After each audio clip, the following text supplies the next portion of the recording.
అవసరంలా అక్కడగా మళ్ళీ పాడైపోతుంది. అందులోనే ఉంది. ప్రార్థన చేసుకుందాము. ప్రేమగల తండ్రి, పరిశుద్ధుడైన మా దేవ యేసు ప్రభువు నామమున మీకు కృతజ్ఞతాస్తుతులు చెల్లిస్తా ఉన్నాం. అవసరమైన భాగ్యాన్ని కాబట్టి స్తోత్రాలు చెల్లిస్తా ఉన్నాం. తనకిచ్చిన కుమారుని బట్టి మీకు కృతజ్ఞతలు చెల్లిస్తా ఉంటున్నాం. ప్రభా, గత 11 నెలలు మీరు కాపాడారు, కనికరించారు.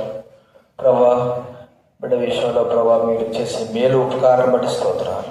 ఈరోజు వారు స్తుతి కలిగి ఉండాలని కోరుకున్నారు. ప్రభా, మరి పరిస్థితులు వ్యతిరేకంగా ఉన్నప్పటికీ వచ్చిన వారికి వాక్యం విప్పింపబడడానికి అనుగ్రహించండి, కనికరించండి, సహాయం చేయండి. ప్రభా, రావాలని వారి కుటుంబ సభ్యులందరూ కూడా మీరు త్వరపెట్టి తీసుకురావాల్సి మనవి చేస్తుంటున్నా. నిలబడి మీ దాసు మీరు బలపరిచి వాడుకోనండి. వాక్యం ద్వారా మాట్లాడండి. మీ సన్నిధి కాపుదల ఉంచునాయన, కృప చూపించవలసి మనవి చేస్తుంటున్నాం. కరెంటు కూడా రావడానికి కూడా అనుగ్రహించునాయన, కనికరించండి. కృతజ్ఞతాపూర్వకంగా స్థుతి గణత మహిమ ప్రభావాలు ఆరోపిస్తూ పాలన ద్వారా మీరు మహిమ పొందారు. వాక్యం ద్వారా కూడా మీరు మహిమ పొందండి. ప్రతి ఒక్కరితో మీరు మాట్లాడవలసి మనవి చేస్తూ యేసు నామమున ప్రార్థించి వేడుచున్నాము తండ్రి, ఆమేన్.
రండి, సమయంలో దేవుని వాక్యం నుండి కుమారుడు జ్ఞాపకం చేసుకుంటూ వద్దాం.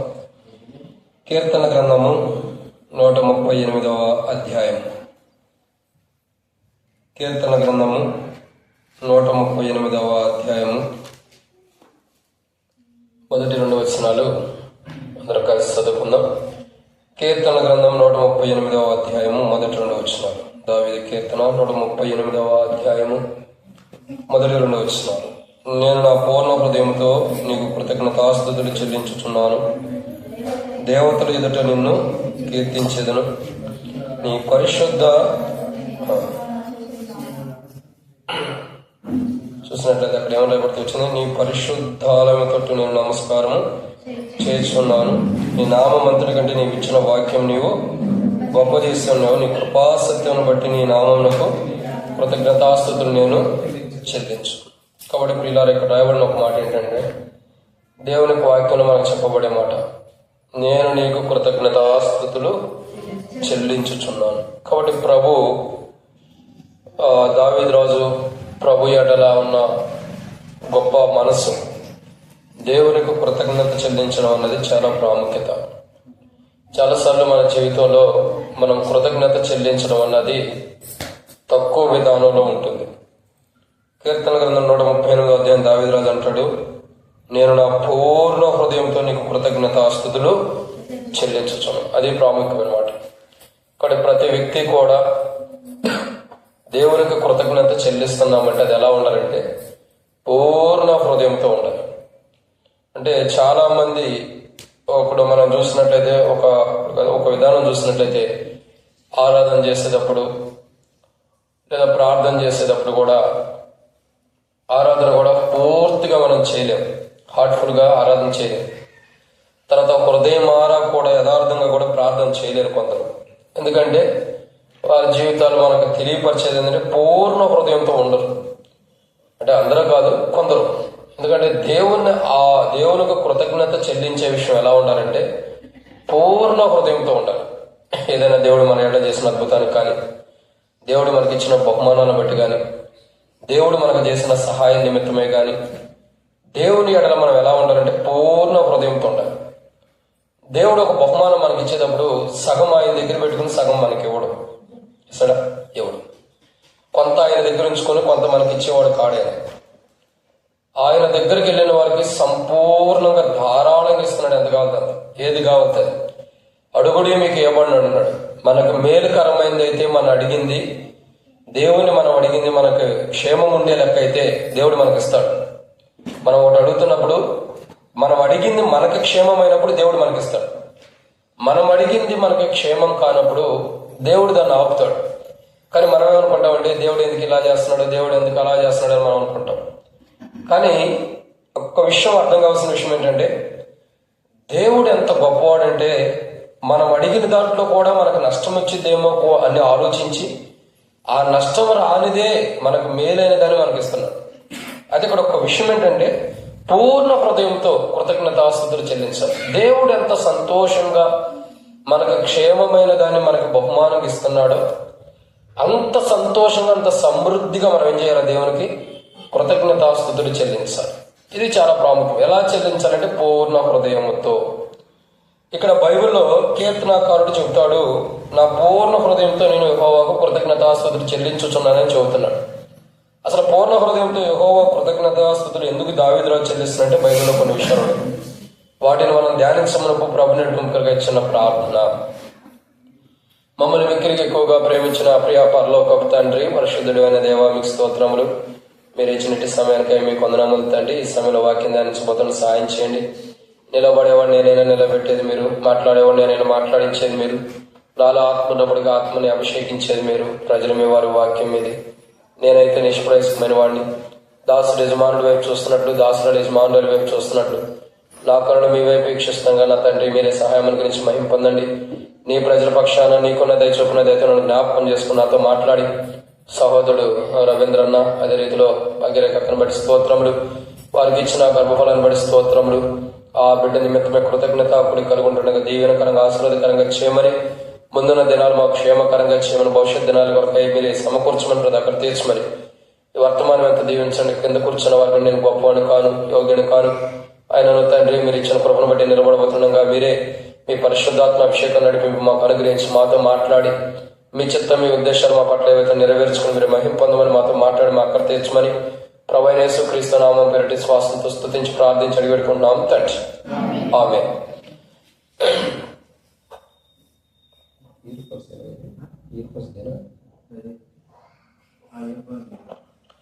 కాబట్టి దేవుని యొక్క వాక్యంలో నుండి ఒక మాట చూద్దామండి.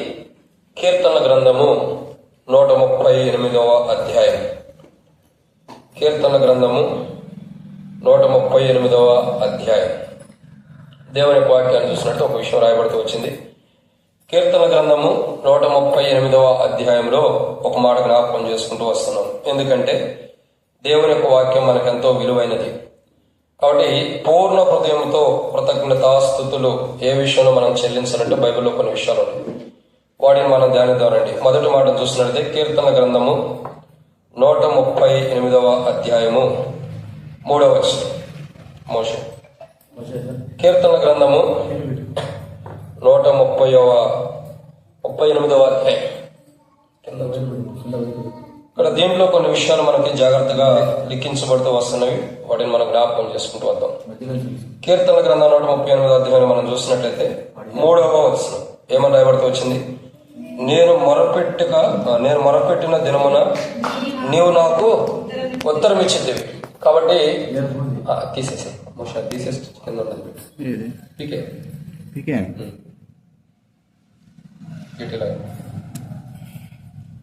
కాబట్టి దేవుని యొక్క వాక్యాన్ని మనం జాగ్రత్తగా చూసినట్టు ఇక్కడ రాయబడిన మాట ఏంటి? నా పూర్ణ హృదయంతో నేను యెహోవాకు కృతజ్ఞతాస్తుతులు చెల్లిస్తానని చెప్పి భక్తుడైన దావీదు రాజు మరి సెలవిస్తూ వస్తున్నాడు. దేవుని భక్తుడు పూర్ణ హృదయంతో కృతజ్ఞతాస్తుతులు చెల్లించాలి. అరాకొరాతో మనం కృతజ్ఞతాస్తుతులు చెల్లించకూడదు. పూర్ణ హృదయంతో దావీదు రాజు ఎందుకు కృతజ్ఞతాస్తుతులు చెల్లిస్తున్నాడంటే దాంట్లో కొన్ని విషయాలు ఉన్నాయి. వాటిలో మొదటి మాట ఏంటంటే కీర్తన గ్రంథం 138వ అధ్యాయం 3వ వచనంలో నేను మొరపెట్టిన దినమున నీవు నాకు ఉత్తరం ఇచ్చింది. కాబట్టి మొదటిగా దేవునికి కృతజ్ఞతాస్తుతులు చెల్లించడానికి గల మొదటి కారణం ఏంటంటే ఏమని రాయబడుతూ వచ్చింది? నేను మొరపెట్టిన దినమున నీవు నాకు ఉత్తరం ఇచ్చింది. కాబట్టి దేవుడు మనం మొరపెట్టినప్పుడు మనకు ఉత్తరం ఇస్తున్నాడు. దాన్ని బట్టి మనం పూర్ణ హృదయంతో దేవునికి ఏం చేయాలి? కృతజ్ఞతాస్తుతులు చెల్లించాలి.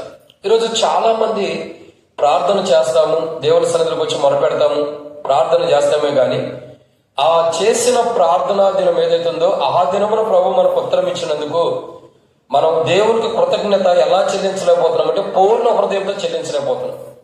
బహుశా చెల్లించవచ్చు, దేవానికి వందనములు, దేవానికి స్తోత్రములు, దేవానికి నువ్వు చేసిన వేలను బట్టి నీకు కృతజ్ఞతలు ప్రభు అనొచ్చు. కానీ బైబిల్ ఏమంటుందంటే పూర్ణ హృదయంతో. దావీదు రాజు అంటున్నా, నేను నా పూర్ణ హృదయంతో నీకు కృతజ్ఞతాస్తుతులు చెల్లించుచున్నాను. చెల్లించదని ఎవరో చెల్లిస్తున్నాడు? దేవునికి. ఎలా? పూర్ణ హృదయంతో. ఎందును బట్టి చెల్లిస్తున్నాడు? దావీదు రాజు మొరపెట్టిన దినమున దేవుడు తనకు ఉత్తరం ఇచ్చాడు.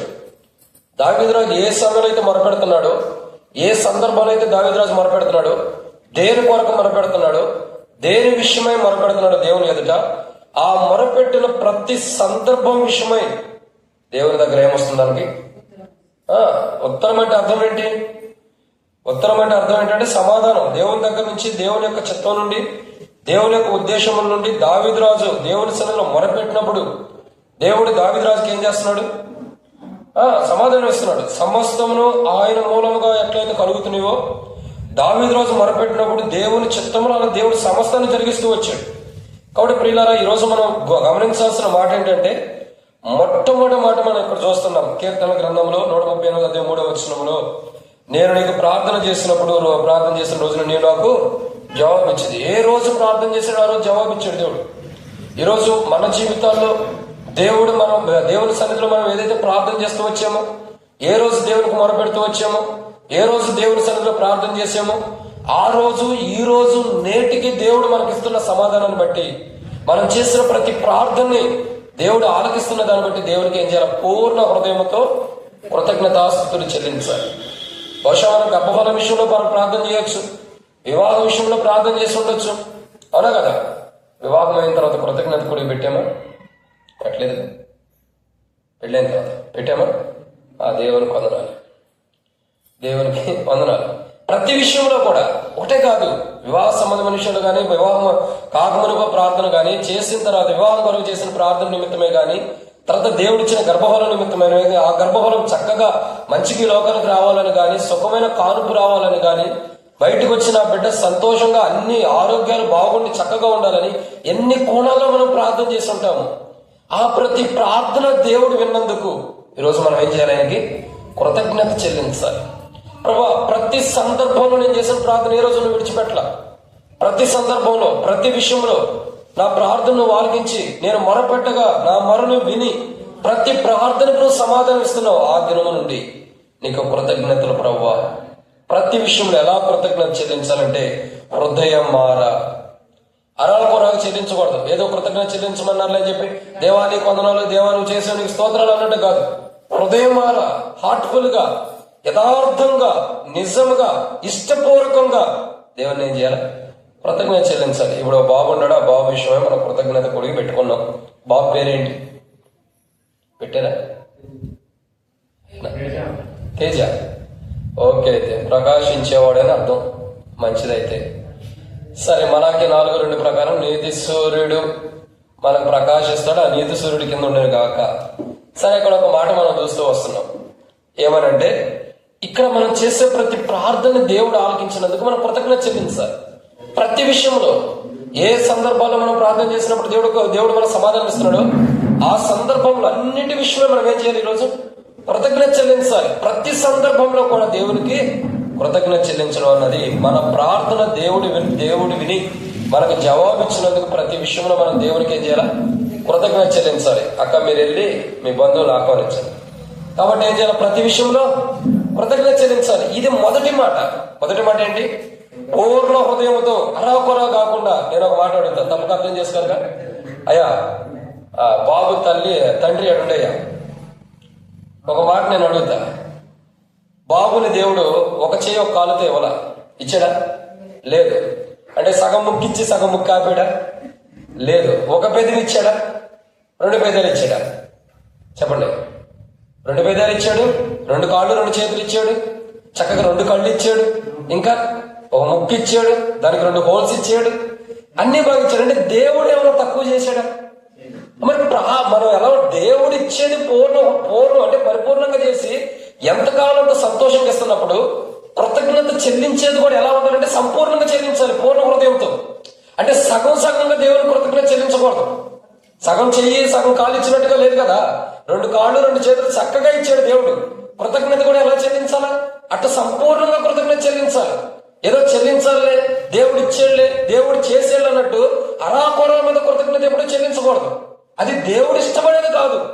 కృతజ్ఞత చెల్లించడం అంటే పూర్ణ హృదయంతో, దేవా ఈ రోజు నేను మొరపెట్టిన అవసరత నిమిత్తమై, నా అక్కర నిమిత్తమై, వివాహ నిమిత్తమై, పిల్లల నిమిత్తమై, గర్భఫల నిమిత్తమై, నా యొక్క కుటుంబ సమస్యల నిమిత్తమై, నా నిమిత్తమై నేను మొరపెట్టినప్పుడు నా ప్రతి ప్రార్థనను విన్నావు అని దేవుడికి హృదయమైన కృతజ్ఞత చెల్లించాలి. ఏదో చెల్లించాలి, ఏదో తప్పదురా అన్నట్టు చెల్లించుకోవాలి. దావీదు రాజు పూర్ణ హృదయంతో ఎందుకు చెల్లిస్తున్నాడు? తాను మొరపెట్టినప్పుడు, మొరపెట్టిన దినమున ఏ రోజు మొరపెట్టాడు ఆ రోజు దేవుడు తన సమాధానం ఇచ్చాడు. దాన్ని బట్టి దేవుడు కృతజ్ఞత చెల్లిస్తున్నాడు. ఇక 2వ విషయం చూద్దామండి. 2వ మాట చూసినట్టు కీర్తన గ్రంథం 138వ అధ్యాయం. కీర్తన గ్రంథం 138వ అధ్యాయం 3వ వచనం. నేను మొరపెట్టిన దినమున నీవు నాకు ఉత్తరం ఇచ్చితివి, నా ప్రాణములో త్రాణి పుట్టించి నన్ను ధైర్యపరిచితివి. కాబట్టి ఇక్కడ ఈ మాటకు అర్థం ఏంటంటే త్రాణి పుట్టించితివి. ఆ మాటకు ఒక మాట రాయబడుతూ వచ్చింది. ఏంటి ఆ మాట అంటే బలము. నా అంతరంగంలో బలము. ఏం చేశాడు? నా అంతరంగంలో బలము, ధైర్యములు ప్రసాదించితివి. త్రాణి అంటే ఒక రకంగా చెప్పాలంటే బలము అని కూడా అర్థం. ఏంటిది? బలం. చూడండి, ఒక బలహీనమైన వ్యక్తి లేదా మనుషులను బట్టి కానీ, వచ్చిన బలహీనతను బట్టి కానీ, అనారోగ్యాన్ని బట్టి కానీ, లేదంటే అనేకమైనటువంటి విధానాలను బట్టి కానీ మనిషి బలహీనుడు అవ్వచ్చు. ఎంతోమంది బలహీనలు అవుతారు, అవునా? చాలా మంది బలహీనలు అవుతారు. కానీ బైబిల్ ఏముంటుందంటే ఒక మాట, నా అంతరంగంలో బలము. ఒక మనిషి ఎప్పుడు బలహీనుడు అవుతాడంటే, ఒక మనిషిలో భయం కానీ బలహీనత కానీ ఎప్పుడు వచ్చిందంటే ఆ అంతరంగంలో, ఆ లోపల ఏదైతే దేహంలో కాకుండా ఆత్మ సంబంధమైన విధానంలో అంతరంగంలో ఏదైతే బాధ, దుఃఖము, వేదన లేదా సమస్య వచ్చిందో అప్పుడు ఆటోమేటిక్ గా మనిషి లోపల ఏమొచ్చిందంటే బలహీనత వచ్చేసింది. చూడండి, శరీరం ఎంత బలవంతుడైనా బలహీనుడైనా ఆత్మ మనోధైర్యం కలిగిన వాడు దేనైనా ఎదుర్కోగలుగుతాడు. ఒక మాటలో మీకు అర్థమైన రీతిలో చెబుతానంటే తప్పుగా అర్థం చేసుకోవద్దు. మీరు ఎప్పుడైనా వేరే పనులు చూసారా? చూస్తే మనం వేయడంలో లేండి, కానీ టీవీలో చూస్తుంటాం. చూడలేదా? వేరే పని గురించి టీవీలో విన్నాం, చూసాం కూడా. ఆయన గురించి ఎట్లా ఉంటాడు? చక్కగా 6 అడుగుల హైటు, ఒక ఏమంటారు, ఒక 2-3 మనుషులు కలిగితే ఎంత లావు ఉంటారు అంత లావు. అదే కదా ఆయన ఉంది. తప్పు. అదే కదా అనగా నువ్వు అంటున్నారు. ఎంత ఉంటాడు? పొడవుగా ఉంటాడు, బక్కగా ఉంటాడు. మేసాలు ఉంటాను కొండలేండి, కానీ ఎలా ఉంటాడు? చాలా బక్కగా ఉంటాడు. కానీ చూడండి, ఒక బలహీనమైన దేహం బలహీనంగా ఉంది, కానీ ఇట్లా లేవు. ఆ దేహం బలహీనంగా ఉన్నప్పుడు కూడా ఆయన ఎలా ఉంటాడు చెప్పండి? దేహం అయితేనేమో బలహీనంగా ఉంది, కానీ ఎన్నెన్ని కార్యాలు చేస్తూ వచ్చాడు. ఎంతమంది కష్టం, ఎంతమందికి నష్టం, ఎన్నెన్ని కార్యాలు చేస్తూ వచ్చాడు. అంటే వీటన్నిటిని బట్టి మనకు అర్థం కావాల్సింది ఏంటంటే ఒక కోణం, ఆ దేవుని పనులు. కాబట్టి ఒక కోణం మనం అర్థం చేసుకోవాల్సిన విషయం ఏంటంటే ప్రియులారా, మనిషి దేహం ప్రాముఖ్యత కాదు. దేహం లావు ఉండొచ్చు, బలహీనంగా ఉండొచ్చు, బక్కగా ఉండొచ్చు, బలంగా ఉండొచ్చు. కానీ ఇక్కడ అవసరమైన మాట ఏంటి తెలుసా? ఒక మనిషి ఎంత బలవంతుడైనా, ఎంత బలహీనుడైనా అంతరంగంలో బలహీనత ఉన్నప్పుడు ఆ వ్యక్తి బయటికి నవ్వుతున్నా ధైర్యంగా ఉండలేడు, బలము కలిగి ఉండలేడు. ఉంటాడా? ఉండలేడు. లోపలున్న బలహీనత అలా ఉంటుంది. ఒక మనిషి ఎంత లావు ఉండా, ఎంత బక్కగా ఉండా, లోపల అన్నది బలం ఆత్మీయ జీవితంలో లేదంటే అంతరంగంలో తన మనసాక్షి మనోధైర్యం లేనప్పుడు ఆ వ్యక్తి భౌతికంగా బలంగా ఉన్నప్పటికీ బలహీనుడుగానే ఉండిపోతాడు. అది ఇక్కడ దావీదు రాజు చెప్తున్న మాట ఏంది? నేను బలహీనమైన సమయంలో నా ప్రాణం అంటే నా అంతరంగంలో త్రాణి అంటే అర్థం ఏంటి? బలము. నా అంతరంగం బలహీనం ఉన్నప్పుడు బలం ఇచ్చిన వాడు నీవే. నా అంతరంగం అంతా కూడా బలహీనమైన పోయినప్పుడు నాలో బలాన్ని, ధైర్యాన్ని ఇచ్చి నింపిన వాడు నీవే. లేదంటే అంతరంగం, మానవుల్లో ఉన్న అంతరంగం ఏదైతే దేహం ఎంత బలంగా ఉందా, దేహం ఎంత బలమైనైనా అంతరంగం బలహీనంగా ఉంది కాబట్టి వ్యక్తి ఏమవుతున్నాడు? అంతరంగం బలంగా ఉంటే బలవంతుడే, బలహీనుడిగా ఉంటే కష్టం. కాబట్టి బలహీనుడిగా ఉన్న దావీదు రాజుకి దేవుడు ఏం చేస్తున్నాడు? అంతరంగంలో బలాన్ని, ధైర్యాన్ని నింపాడు. అంతరంగంలో భయము, అంతరంగంలో బలహీనత ఉంది. భయం ద్వారానే బలహీనత వచ్చేసింది. బలహీనత ఎప్పుడు వచ్చిందండి? ఒక భయం ఎట్లాడిందంటే దాంట్లో పాటు బలహీనత వచ్చింది. నాకు కూడా గత దినాల్లో, ఇప్పుడు కాదండి, కొన్ని రోజుల క్రితం పెద్ద బలహీనత వచ్చింది. ఓ టెన్షన్స్, ఏదేదో ఆలోచన చేస్తా ఉండకు వర్తమానం చెప్పేసరికి చూడండి, ఇది చాలా ప్రమాదకరమైన విషయం. నేను చాలా తెలుసుకోగలుగుతూ వచ్చా లేట్గా. గ్యాస్ ట్రబుల్ మనిషికి ఎప్పుడు వచ్చింది తెలుసా? మనిషి ఆలోచన ఎక్కువ చేస్తే గ్యాస్ ట్రబుల్ వచ్చిందంట. నాకు అదే వచ్చింది ఒక 4 నెలల క్రితం. చాలా బాధపడ్డా. ఎంత భయపడ్డానంటే బాత్రూమ్కి వెళ్తాను కూడా సెల్ ఫోన్ వెంటనే పెట్టుకెళ్ళేవాడు గత 4 నెలల క్రితం. అంటే అక్కడేమైనా అయిపోయిద్దేమో, మరి ఎవరైనా ఫోన్ చేస్తే బాగోపోతే గమకన అక్కడి నుంచి ఫోన్ చేయొచ్చేమో అంటే బాత్రూమ్కి వెళ్ళినప్పుడు కూడా భయం వేసింది. తర్వాత ఇంట్లో పడుకున్నప్పుడు కూడా ఇల్లు కూలిపోయిద్దేమో, ఏమైపోయింది అంటే వచ్చిన ఒక గ్యాస్ స్టవ్ ఒకదానితోనే పోయిందా? ఎంతవరకు తీసుకెళ్తుందో చూడండి. అసలు ఫస్ట్ భయం ఏంటి? వీటన్నిటికంటే భయం ఏంటి? గ్యాస్ స్టవ్ వచ్చింది. నేను మందిరానికి వెళ్ళేటప్పుడు నా పిల్లలను చూసుకునేవాడిని. ఎందుకు తెలుసా? మళ్ళీ తిరిగి వస్తానో లేదో ఇదే చివరి చూపామని. అంటే ఒక గ్యాస్ ట్రబుల్ వల్ల చాలా మంది చనిపోతున్నారు కదా. సడన్ గా గ్యాస్ వచ్చింది, చచ్చిపోయారు. హార్ట్ అటాక్ అంటాం కదా. హార్ట్ స్ట్రోక్ వేరు, హార్ట్ అటాక్ వేరు. హార్ట్ స్ట్రోక్ అన్నది బ్లడ్ అన్నది క్లాట్ అయిన దాన్ని, ఆ బ్లడ్ సర్క్యులేషన్ జరగదని హార్ట్ స్ట్రోక్ అంటారు. హార్ట్ అటాక్ అంటే గ్యాస్ పైకి అంటాం. సో నేను కూడా భయపడుతూ ఉండేవాడిని. నాది కూడా ఇదే చివరి రోజు ఏమో, మందిరానికి వెళ్తాను, తిరిగి వస్తాను లేదని భయపడుతూ ఉండేవాడిని. వాక్యం చదువుతున్నా కూడా భయపడేవాడిని. ఇంకా ఇప్పుడుతో ముగిసిపోయిద్దేమో, ఈ మాటతోనే అయిపోతానేమో అని. కానీ ఒకనొక కోణంలో దేవుడు మాట్లాడుతూ వచ్చాడు. నేనే, భయపడకును, దిగులు పడకును, నిన్ను బలపరచువాడు నేనే, నీకు సహాయం చేయవాడు నేనే, నీతి అను నా దక్షిణ హస్తంతో నిన్ను ఆదుకుంటా, నీ కుడి చేతులను పట్టుకుని దేవుడు మాట్లాడినప్పుడు అప్పుడు అర్థమైంది, ఓహో ఇదంతా భయం అన్నమాట. అంటే మానవుడికి, అంటే నాకు వచ్చేది గ్యాసే, రకరకాల బలహీనతలు వస్తాయి మనుషుడికి. అంటే ఎందుకు చెప్తారంటే ఒక మనుషుడికి ఒక అనారోగ్యం వచ్చినప్పుడు లోపల భయం వచ్చేసి, ఈ భయమే మానవుడి బలహీనపరిచింది. ఈ బలహీనత రావటం ద్వారా ఇది ఎక్కడ వస్తుంది? దేహానికి కాదు ఇది జరుగుతుంది. అంతరంగంలో బలహీనత రావటం ద్వారా ఇక మనిషి ఎంత లావు ఉండా, ఎంత హైట్ ఉండా, ఎంత బలహీనంగా ఉండా, ఎంత బక్కగా ఉండా, నీరసం అయిపోయి నిస్సాయ స్థితిలో భయం వేసి బయటికి కూడా వెళ్ళలేని స్థితిలో ఉంటాం. కానీ ఇక్కడ దావీదు రాజు అన్నాడు, అది కాదు. అలాంటి పరిస్థితుల్లోకి వచ్చినప్పుడు కూడా, ఆ పరిస్థితుల్లో కూడా నా అంతరంగంలో, నా లోన కూడా, నా ప్రాణంలో బలహీనంగా ఉన్నప్పుడు బలాన్నిచ్చి ధైర్యాన్ని ఇచ్చిన వాడు నీవే. నా ప్రాణమును బలపరిచి, నా ప్రాణముల దేహమును బలపరిచి నాకు ధైర్యాన్ని ఇచ్చిన వాడు నీవే. అందును బట్టి నేను పూర్ణ హృదయంతో నీకు కృతజ్ఞతాస్తుతులు చెల్లిస్తున్నాను. నిజంగా చూడండి, దావీదు రాజు పోవడం ఎటువంటి విధానంలో దేవుడు కృతజ్ఞతాస్తుతులు చెల్లిస్తున్నాడు చూడండి. ఒకటి, తాను మొరపెట్టిన దినమున దేవుడు తనకు ఉత్తరం ఇచ్చి జవాబు ఇచ్చినందుకు పూర్ణ హృదయంతో అడవకొర లేకుండా దేవుడు కృతజ్ఞత చెల్లిస్తున్నాడు. రెండోదిగా ఎలా చేస్తున్నాడండి? రెండోదిగా తన ప్రాణము, అంటే తన అంతరంగంలో బలహీనత వచ్చినప్పుడు, అధైర్యం వచ్చినప్పుడు, భయం వచ్చినప్పుడు దేవుడు తన అంతరంగంలో, తన లోపల ఉన్న భయము, బాగా బెదురును తీసేసి తనను బలపరిచి, బలహీనత కూడా తీసేసి బలపరిచి మనోధైర్యాన్ని ఇచ్చినందుకు, దేవుడు ఇవన్నీ చేసినందుకు దేవుడిని ఏం చేస్తున్నాడు? పూర్ణ హృదయంతో దేవుణ్ణి కృతజ్ఞతాస్తుతులు చెల్లిస్తున్నాడు. ఒకటేమో తనకు అవసరతలు ఉన్న వాటి విషయమే మనం పెట్టుకున్నప్పుడు దేవుడు సమాధానం ఇచ్చినందుకు దేవుడు కృతజ్ఞత చెల్లిస్తున్నాడు. రెండు, బలహీనతల్లో గాని, అనారోగ్యాల్లో గాని, ఆయా పరిస్థితుల్లో ప్రార్థన చేసినప్పుడు దేవుడు సమాధానం ఇచ్చి తనను స్వస్థపరిచినందుకు ఏం చేస్తున్నాడు? దేవునికి కృతజ్ఞతాస్తుతులు చెల్లిస్తున్నాడు. ఎంత గొప్ప సన్నివేశం అర్థం చేసుకోండి. ఎంత గొప్ప మాట. నిజంగా ఈరోజు మనం అట్లా చేయలేని స్థితిలో ఉంటున్నాం. మనం ప్రార్థన చేసినప్పుడు దేవుడు సమాధానం ఇస్తున్నాడు. నేను మరలా చెబుతున్నానండి. ఇప్పుడు ఎగ్జాంపుల్ ఒక మాట చెబుతా. ఏం కూర వండారన్నా చెప్పండి. ఏం కూర వండి అంటారు? భోజనాలు ఉండే కదా, చికెన్ అది ఒకటే కదా. సరే వద్దులేక సాంబార్ ఉంది, చికెన్. సరే చికెన్, ఒక కోడి ఉంది. తెచ్చిన కోడికి ఒక కాలు ఉంది అనుకోండి, పుట్టుకుతోని. ఆ కోడిని మనం వండి తింటామా? తినం. ఎందుకని?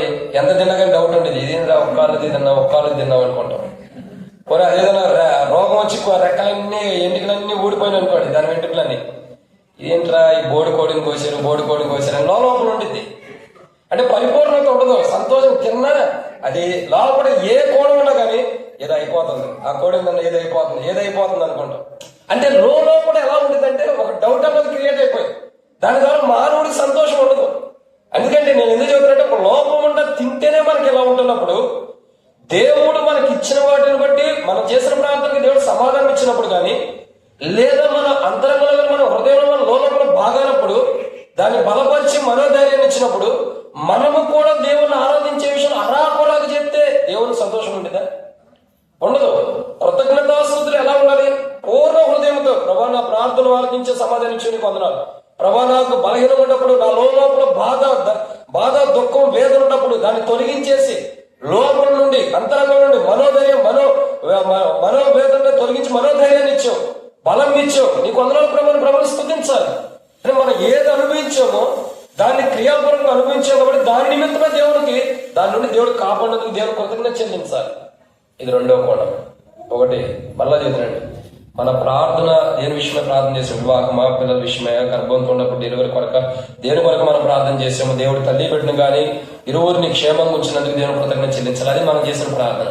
రెండు, మా ప్రార్థన వారి విషయం అయిపోయిన తర్వాత ఏదైనా బలహీనతలు అనారోగ్యాలు ఉన్నప్పుడు దేవుడు కాపాడి మనోధైర్యాన్ని మనకు ఇచ్చినందుకు, బలహీనతల నుండి మనం కాపాడినందుకు, మనకు బలము ధైర్యాన్ని పుట్టించి ఇచ్చినందుకు దేవుడు కృతజ్ఞత చెల్లించాలి. ఇది రెండో మాట. మూడో విషయాన్ని చూద్దామండి. మూడో విషయాన్ని చూసినట్లయితే దేవుని యొక్క వాక్యం చూద్దామండి. కీర్తన గ్రంథము 138వ అధ్యాయం 3వ మాట. కీర్తన గ్రంథం 138వ అధ్యాయం 4వ వచనం. యెహోవా, భూరాజులందరూ నీవు సెలవిచ్చిన మాటలు విని నీకు కృతజ్ఞతాస్తుతులు చెల్లించెదరు. భూరాజులందరూ ఏం చేస్తున్నారు? భూరాజులందరూ నీవు సెలవిచ్చిన మాటలు విని అంటే అర్థం ఏంటి? యెహోవా భూరాజులంతా నీ నోటి నుండి వచ్చిన వాక్కులు వినుటనే ఏం చేస్తున్నారు? కృతజ్ఞతాస్తుతులు చెల్లిస్తున్నారు. అంటే దేవుని నోటి నుండి వచ్చిన వాక్కు ఏదైతే ఉందో ఆ వాక్కులు రావటం ద్వారా వాటిని బట్టి దేవుడు కృతజ్ఞతాస్తుతులు చెల్లిస్తున్నారు. సో ఈరోజు మనం కృతజ్ఞతాస్తుతులు ఎందుకు చెల్లించాలి అంటే దేవుడు మన ప్రార్థన విన్నందుకు. రెండు, మన అంతరంగంలో కానీ భౌతికంగా బలహీనం ఉన్నప్పుడు బలహీనం తీసివేసి ధైర్యాన్ని దేవుడు ఇచ్చినందుకు. మూడోది ఇక్కడ మనం చూసినట్లయితే దేవుని వాక్కును మనకు తెలియపరిచినది. దేవుని మాటలు, యెహోవా భూరాజులందరూ నీవు సెలవిచ్చిన మాటలు విని నీ కృతజ్ఞతాస్తుతులు చెల్లిస్తున్నారు. అంటే నీ వాక్కులు విని. దేవుని వాక్కు మంచిది. ఎలాంటిది? మంచిది, బలమైనది, శ్రేష్టకరమైనది. ఈరోజు చాలా మంది నష్టపోతున్నారు ఏంటి తెలుసా? దేవుని మాటలు వెనకే. చాలా మంది ఎందుకు నష్టపోతున్నారు? దేవుని మాట వెనకే. వాక్యం వినడానికి సమయం ఉండదు, లేదా బైబిల్ చదవడానికి సమయం ఉండదు, లేఖన భాగాలు బాగా చదువుకుని వాటి గురించి మనం ఆరాధించుకుని వాటిలో ఉన్న మాధుర్యాన్ని అనుభవించడానికి సమయం లేదు. ఈరోజు అంతా అప్డేట్ లో ఉండాలి, చాలా అప్డేట్ లో ఉండాలి బైబిల్ చదివే విషయంలో కూడా. ఎందుకంటే ప్రజల జీవితాలు చాలా వరకు చేంజెస్ వచ్చేస్తున్నాయి. ప్రియులారా, ఇక్కడ మనం అర్థం చేసుకోవాల్సిన మూడో కోణం ఏంటంటే దేవుని మాటలు ఏదైతే మనకు తెలియపరచబడుతున్నాయో, దేవుని వాక్ ఏదైతే తెలియపరచబడుతుందో, దేవుని స్వరం ఏదైతే మనకు తెలియపరచబడుతుందో దాన్ని బట్టి దేవునికి మనం ఏం చేయాలా? కృతజ్ఞతాస్తుతులు చెల్లించాలి. ప్రభు నీ వాక్కును బట్టి, నువ్వు నాతో మాట్లాడిన మాటలను బట్టి, నువ్వు సెలవిచ్చినటువంటి మాటలను బట్టి, నీ వాక్కును బట్టి. అక్కడ బయట మాట్లాడుకుంది, అప్పుడు వెళ్ళిపోరాడు, కొంతసేపు ఉంటారు, బయట మాట్లాడుకుంది. కాబట్టి నువ్వు నాతో ఏది మాట్లాడుతున్నావో, నువ్వు నాకు ఏదైతే సెలవిస్తున్నావు అంటే దేవుడు మనతో మాట్లాడిన దానికి కృతజ్ఞత చెల్లించాలి. నేనంట ఈరోజు ఎంతమంది దేవుడు నాతో మాట్లాడాడు ఈరోజు అన్నవారు చేయొద్దు. అర్థమవుతుందండి నేను చెప్పమాట? దేవుడు ఈరోజు నాతో మాట్లాడాడు అన్నవారు చేయొద్దు. సరే, ఎలా మాట్లాడతాడో కూడా చెప్పమంటారా? ఆ తర్వాత నేను ఇస్తారని చూద్దాం. మనం డైలీ పోర్షన్ చదువుకుంటాం, వాక్యం చదువుకుంటాం. డైలీ ఏం చేస్తాం? డైలీ పోర్షన్ వాక్యం చదువుకుంటూ వస్తాం. వదిలే మోషే, ఉంచలే పాపం, అది కూడా బాధపడుతుంది. 10 సారి తీసి పెట్టి కష్టం, వదిలే. కాబట్టి ఇప్పుడు ఒక మాట చూస్తున్నట్లయితే మనం డైలీ పోర్షన్ చదువుకుంటూ వస్తాం, కానీ వాక్యం చదువుకుంటూ వస్తాం. వాక్యం చదువుకుంటూ వచ్చినప్పుడు ఎలా ఉంటుంది? దేవుడు ప్రతిరోజు మనతో మాట్లాడతాడు. ఏదైతే మనం వాక్యం చదువుతున్నామో దాన్ని బట్టి దేవుడు మాట్లాడతాడు మనతో ప్రతిసారి. ఏ వాక్యం అయితే దేవుడు మనం చదువుతూ వస్తాం, ఆ వాక్యం పేరుతో దేవుడు మాట్లాడతాడు. డైలీ పోర్షన్ చదువు, దాంట్లో ఏదో ఒక విషయంలో దేవుడు మాట్లాడతాడు. వాక్యం విను, దాంట్లో ఏదో ఒక విషయంలో దేవుడు మాట్లాడతాడు. అంటే మన అవసరతల నిమిత్తమే, మన అక్కర్ల నిమిత్తమే దేవుడు ప్రతిరోజు మనతో మాట్లాడటానికి ఇష్టపడుతున్నాడు. కానీ మనమే దేవునితో మాట్లాడటానికి ఇష్టపడతా. ఇదే విచిత్రం. మనల్ని సృష్టించిన దేవుడేమో మనతో మాట్లాడడానికి ఇష్టపడుతున్నాడు, కానీ ఆయన ద్వారా నిర్మాణం చేయబడిన మనమేమో ఆయనతో మాట్లాడటానికి ఇష్టపడతల్లా, లేదా ఆయన వాక్కులు వినడానికి ఇష్టపడతల్లా. ఎంత విచిత్రమో చూడండి మానవుడు. అందుకే సొలొమోను కూడా ఒక మాట అంటాడు, ఏ రోజు ఆరే చేయి ప్రభా, ఎక్కువైన ఎడలా సొలొమోను అన్న ఎక్కువైన ఎడలా ఏమో ఎవడని కూడా అంటాడేమో, తక్కువైతే దొంగతనం చేస్తానేమో. ఈ రోజు ఎలా ఉందో తెలుసా, దేవుడు ఏ రోజు అనుదినం ఆ రోజు వాక్యం ఇచ్చాడు, ఆయన మాట ఇచ్చాడు, ఆయన వాక్యం ఇచ్చాడు. ఈ రోజు నేను ఇంతవరకు వెళ్తా మాట్లాడాలి. ఆదాముతో చల్లమాటల సాయంకాల సమయం ఎందుకు వచ్చి మాట్లాడుతున్నాడు? ఆ సమయం వరకు ఆదాము సమయం కేటాయించాడు దేవుడు. ఆదాము సమయం కేటాయించిన దేవుడే నీకును నాకు సమయాన్ని కేటాయిస్తున్నాడు. ఆదాము సమయం ఇచ్చిన దేవుడే నీకు నాకు ఇవ్వడానికి ఇష్టపడుతున్నాడు. ప్రతిరోజు మనతో మాట్లాడడానికి ఇష్టపడుతున్నాడు. ఆ మాట మనం వింటే దేవుడు కృతజ్ఞత చెల్లించగలుగుతాం. ఎగ్జాంపుల్ ఒక మాట చెబుతానండి. నేను ఒక సమయంలో ఫిబ్రవరిలో 2013లో ట్రైనింగ్లో ఉన్నప్పుడు 2013 ఆ సమయం ఏం జరిగిందంటే, ఫిబ్రవరిలో 12 అయిపోయింది, 13 వస్తుంది, 31st నైట్ ఫిబ్రవరిలో ఉండి ఒక వాగ్దానం తీసుకున్నాం. 31st నైట్ మనం అందరం తీసుకుంటాం కదా, ఫస్ట్ వచ్చిన తర్వాత ఎర్లీ మార్నింగ్ వాగ్దానం తీసుకున్నప్పుడు నాకు కొద్దిగా లోపల కొద్దిగా బాధ కలవరం ఉంది. ఆ టైంలో కలవరం ఉన్నప్పుడు ఒక వాక్యం తీశాను, వాగ్దానం తీసుకున్నాను. నాకు ఎప్పుడు కూడా ఏంటంటే, వాగ్దానం తీసుకున్న తర్వాత ప్రార్థన చేసుకుని సేవకుల ద్వారా, అప్పుడు నేను ట్రైనింగ్ లో ఉన్నాను, అంతకుముందు విశ్వాసం ఉన్నప్పుడు కూడా వాక్యం తీసి సేవకుల ద్వారా ప్రార్థన చేసుకుని దాని గురించి కొన్ని వాటిని తెలుసుకునే ఆలోచన ఒకటి ఉండే, ఇదిగో గొప్ప తెలిసినంత వరకు, లేదా క్షమించండి వాక్యం తీసుకుని వెళ్ళి నేను చదువుకోవడం కూడా ఉండేది. సరే ఏం చేశాను, ఒకసారి సడన్ గా ఆ వాక్యం తీశాను, ఇంటికి వెళ్ళలేదు, నేను ప్రార్థన చేసుకోలేదు, ఏ సేవకుడు చెప్పలేవో చెప్పలే. సడన్ గా వాక్యం తీసి ఏం చేశాను, ఆపటే ఎంత వెళ్తానే ఉన్నాను, దేవుడు ఏ వాగ్దానం ఇచ్చాడని కానుకేసి వెళ్తా ఉండగానే వాక్యం తీసి ఇటు చూసుకున్నాను. ఏమని మాట్లాడేది తెలుసా, మీ హృదయం కలవరపడి నీకుడే ఏమన్నాడు, స్పష్టంగా ఆ రోజు నేను దేవుడి స్వరం 2013 మొదటి తారీఖు అర్లీ మార్నింగ్ అంటే 5 o'clock ఆ టైంలో ఫిబ్రవరిలో స్పష్టంగా దేవుడి స్వరాన్ని ఎర్మూరులో కూర్చున్నప్పుడు వాగ్దానం తీసుకున్నప్పుడు, మీ హృదయం కలవరపడి నీకుడి. ఎందుకంటే ఆ సంవత్సరం మొత్తం కలవరాలే వచ్చింది. ఈ సంవత్సరం కూడా ఇచ్చాడు. ఏమని వాగ్దానం, ఇర్మియా గ్రంథం 29వ అధ్యాయంలో ఎక్కడ ఇచ్చాడు, ఏమని ఇచ్చాడు తెలుసా, ఎక్కడ 29:15 ఏమన్నాడు, ఆయన మిమ్మల్ని గురించి ఉద్దేశించిన సంగతులు సమాధానకరమైన హానికరమైన కావాలి. అంటే హాని జరిగిద్దని అర్థం. ఆరంభమైన బలహీనత కొనసాగుతూ వచ్చేసి, ఎందుకంటే దేవుడు మాట్లాడినప్పుడు అది మనం వినాలి. అది విని దాని ప్రకారం వెళ్తే మనకు క్షేమం ఉంటుంది, విని దాని ప్రకారం వెళ్ళకపోతే నష్టం ఉంది. ప్రతిరోజు మనం దేవుడి స్వరం వినటం అనేది ప్రాముఖ్యత. దేవుడు ప్రతిసారి మనతో మాట్లాడడానికి ఇష్టపడతాడు. ఇది ఎంత విచిత్రంగా చూడండి. ఏ రోజైనా దేవుడితో మాట్లాడాలని ఆశ ఉందా? ఏ రోజైనా దేవుడితో మాట్లాడాలని కోరుకుందా? దేవుడి స్వరం వినాలన్నది ఏ రోజైనా ఉందా? ఈరోజు చాలా మంది దేవుడు అంటే పూజిస్తాం, కానీ దేవుడి స్వరం దేవుడితో మాట్లాడాలన్నది మనకు తెలియదు. ఒక్కసారి బైబిల్ ఆరంభిస్తే, ఒకసారి బైబిల్ స్టార్ట్ చేస్తే దేవుడు ఎలా మాట్లాడతాడో మనకు తెలిసింది. ప్రతిరోజు దేవుడితో మాట్లాడొచ్చు మనం. అందుకే దావీదు భక్తుడు, నీ మాటను బట్టి, అంటే నీవు ఇచ్చిన వాక్కులను బట్టి, నీ స్వరాన్ని బట్టి, నీ మాటను బట్టి కృతజ్ఞతాస్తుతులు చెల్లిస్తున్నా. ఒకటి, మనం చేసిన ప్రార్థన దేవుడు విన్నందుకు కృతజ్ఞత. రెండోది ఎందుకంటే, మన ప్రాణం అంటే మన అంతరంగంలో కానీ మన ప్రాణంలో కానీ భయము బలహీనత ఉన్నప్పుడు దానికి మనోధైర్యాన్ని ఇచ్చి బలపరిచినందుకు కృతజ్ఞత. మూడో మాట ఏంటంటే, దేవుడు తన మాట ద్వారా మనతో మాట్లాడుతున్నాడు. ప్రతిరోజు దేవుడు మనతో మాట్లాడాలని ఇష్టపడుతున్నాడు. మనం దేవుడితో మాట్లాడే ప్రతి మాట, దేవుడు మనతో మాట్లాడిన ప్రతి మాటకి దేవుడికి ఏం చేయాలి? కృతజ్ఞతాస్తుతులు చెల్లించాలి. ఏదో ఈ రోజు మాట్లాడేవాళ్ళే ప్రభావ నీకు వందనాలు అనుకోవడం, పూర్ణ హృదయం ఏం చేయాలి? దేవునికి కృతజ్ఞత చెల్లించండి, పూర్తిగా ఇష్టపూర్వకంగా.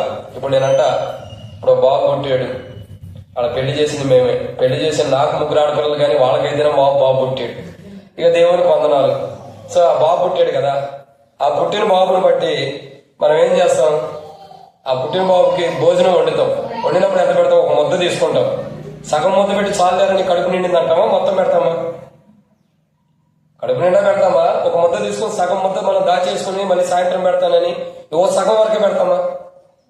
చెప్పండి. ఒక ముద్ద అన్నంలో సగం పెడతామా, ఫుల్గా పెడతామా? చెప్పాలి. అది ఎప్పుడైనా పెట్టారా పిల్లలకి అన్నం? లేదా ఇంటికాడలు పెడుతున్నాం? పెట్టారా లేదా?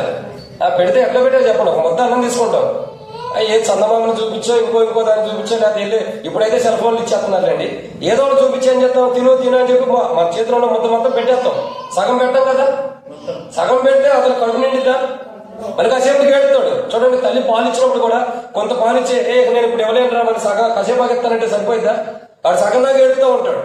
అవును కదా, సంపూర్ణంగా ఇచ్చేయాలి. దేవుణ్ణి ఆరాధించేది, దేవుని కృతజ్ఞత చెల్లించేది కూడా సంపూర్ణంగా చెల్లించాలి, కానీ అరాకొర చెల్లించకూడదు. అప్పుడు లోపం అన్నది ఉండిపోయింది. కాబట్టి ఇక్కడ దేవుడు మనతో మాట్లాడిన ప్రతి మాటకి, దేవుడు మనతో మాట్లాడిన ప్రతి స్వరానికి మనమైతే యోగ్యులేం కాదు, కానీ మనం రక్తమాంసం కలిగిన పాపంలో జీవిస్తున్న వారు.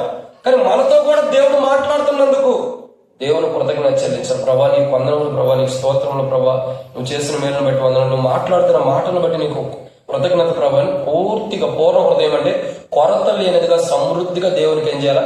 కృతజ్ఞత చెల్లించాలి. ఇక 4వ విషయాన్ని చూద్దామండి. కీర్తన గ్రంథం 138వ అధ్యాయం. కీర్తన గ్రంథం 138వ అధ్యాయం 7వ వచనం. నేను ఆపదలలో చిక్కుబడి ఉన్నను, నీవు నన్ను బ్రతికించదవు. నా శత్రువుల కోపం నుండి నన్ను రక్షించుటకై నీవు నీ చేయి చాపెదవు. చాలు. కాబట్టి ఇక్కడ రాయబడిన మాట, నేను ఆపదలో ఉన్నప్పుడు. ఎప్పుడండి? నేను ఆపదలు అంటే అర్థం ఏంటి చెప్పండి? కష్టాల్లో చిక్కుకొని ఉన్నప్పుడని అర్థం. ఎప్పుడు? కష్టాల్లో. కాబట్టి ఇక్కడ రాయబడిన ఒక మాట ఏంటి?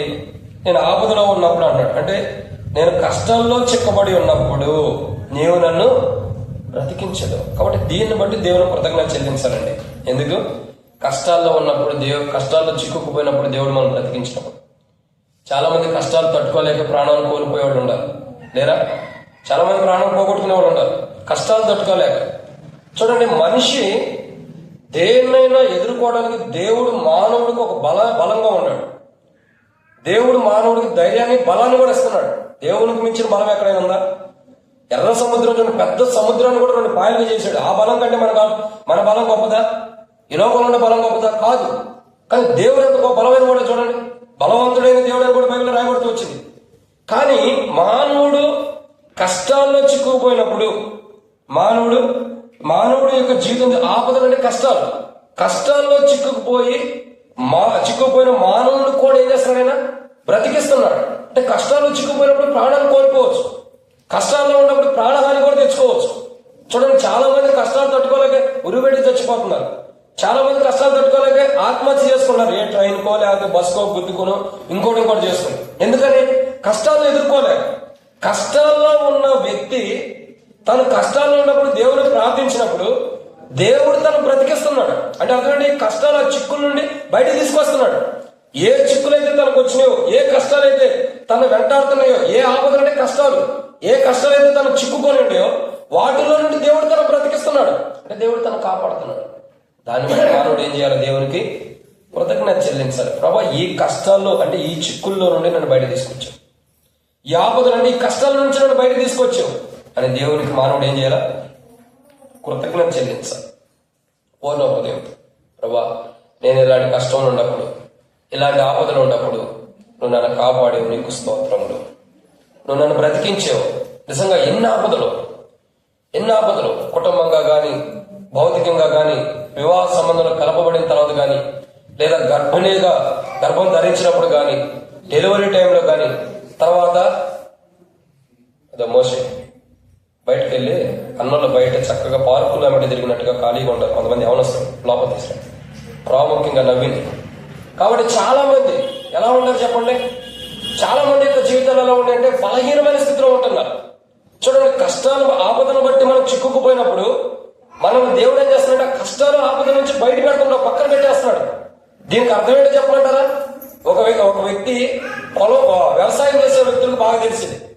వ్యవసాయ పొలంలోకి మనం వెళ్ళినప్పుడు వ్యవసాయం చేయడానికి చక్కగా నాటేసే సమయంలో పొలం అంతా ఎలా ఉండేది? పొడిగా చక్కగా బైక్ వేసుకొని కానీ, సైకిల్ వేసుకొని కానీ తొక్కుకుంటూ వెళ్ళేటట్టు ఉండేది కదా? అట్లా ఉండేదా?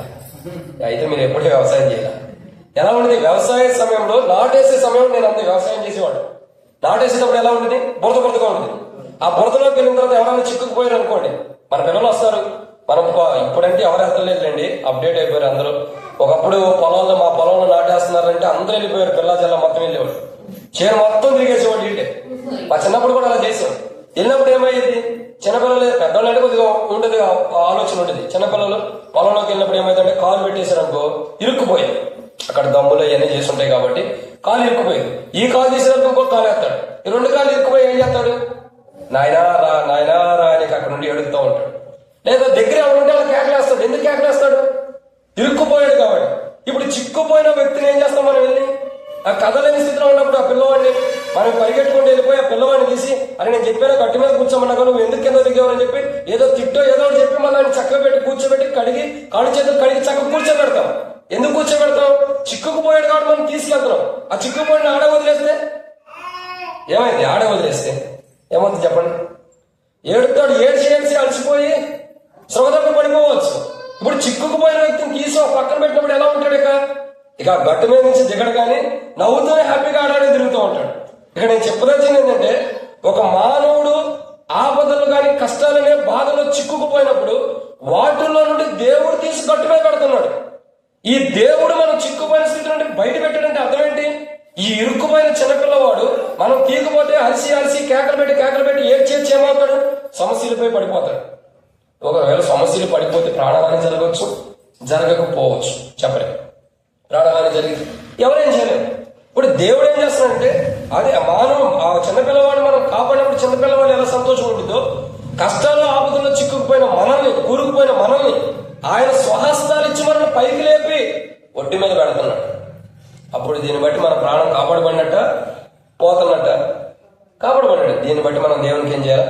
కృతజ్ఞత చెల్లించాలి. దేవా, నా ప్రాణం ఇలాంటి స్థితిలో ఉన్నప్పుడు నువ్వు కాపాడేవు, ఆపదల్లో ప్రాణం పోకుండా కాపాడి ఒడ్డును పెట్టే ప్రభు నీకు వందనాలు. కృతజ్ఞత చెల్లించాలి. ఇదన్నమాట 4. కాబట్టి ఆపదలు అంటే కష్టాల్లో చిక్కుకుపోయినప్పుడు దేవుడు మన ప్రాణాన్ని కష్టంలో నుండి తీసి ఒడ్డును పెట్టినందుకు దేవుని కృతజ్ఞత చెల్లించాలి. ఇక 5వ విషయం చూద్దానండి. 5వ మాట చూస్తుంది కీర్తన గ్రంథం 138వ అధ్యాయం 7వ వచనం చివరిలో, నా శత్రువుల కోపం నుండి నన్ను రక్షించుటకై నీవు నీ చేయి చాపెదవు, నీ కుడిచే నన్ను రక్షించును. కాబట్టి ఇక్కడ రాయబడినటువంటి మరొక మాట ఏంటంటే ప్రియులారా, ఎన్నో మాట ఇది? 5. ఏమన్నా? నీ చేయి చాపి నా శత్రువుల కోపం నుంచి నన్ను తప్పిస్తావు అని అర్థం. నీ కుడి చెయ్యి వల్ల నన్ను రక్షిస్తావు. కాబట్టి దేవుడు మన శత్రువుల చేతుల నుంచి రక్షిస్తున్నాడు. ఎలా రక్షిస్తున్నాడు అంటే తన కుడి హస్తంతో. ఇక్కడ రాయబడిన మాట అదే, నీ చెయ్యి అని, నీ కుడి చెయ్యి అని రాయబడుతూ వచ్చింది. మన శత్రువులు మనం వెంటాడుతున్నప్పుడు, మన శత్రువులు మన మీద కోపం తెచ్చుకుంటున్నప్పుడు, మన శత్రువులు కోపం నుండి, ఏ కోపం అయితే మన శత్రువులు ఎవరైతే మన మీద కోపం తెచ్చుకుంటున్నారో వారి కోపం నుండి దేవుడు మనం కాపాడుతున్నాడు. శత్రువుల కోపం నుండి దేవుడు కాపాడుతున్నందుకు దేవునికి ఏం చేయాలి? కృతజ్ఞత చెల్లించాలి. దేవా, నిజమే నా శత్రువులు అనేక మంది ఉండొచ్చు, నాకు ఎంతో మంది శత్రువులు ఉండొచ్చు, కానీ ఆ శత్రువుల దగ్గర నుంచి నన్ను ఏం చేసావు? నువ్వు నీ కుడి హస్తంతో నన్ను కాపాడేవు. అర్థమవుతుందండి ప్రియులారా? దేవుని యొక్క కుడి హస్తంతో మన శత్రువుల దగ్గర నుంచి దేవుడు మనం కాపాడుతున్నాడు. ఎంత గొప్పవాడు చూడండి దేవుడు, ఎంత గొప్పవాడు. మరి ఇటువంటి దేవుడు మనం కృతజ్ఞత చెల్లించకపోతే ఎంత తప్పో తెలుసా? ఒకటి, మనకు అవసరమైనప్పుడు దేని గురించి అవసరం దాని గురించి ప్రార్థించినప్పుడు సమాధానం ఇస్తున్నాడు, దాన్ని బట్టి కృతజ్ఞత స్థుతులు పూర్ణ కృతజ్ఞత చెల్లించాలి.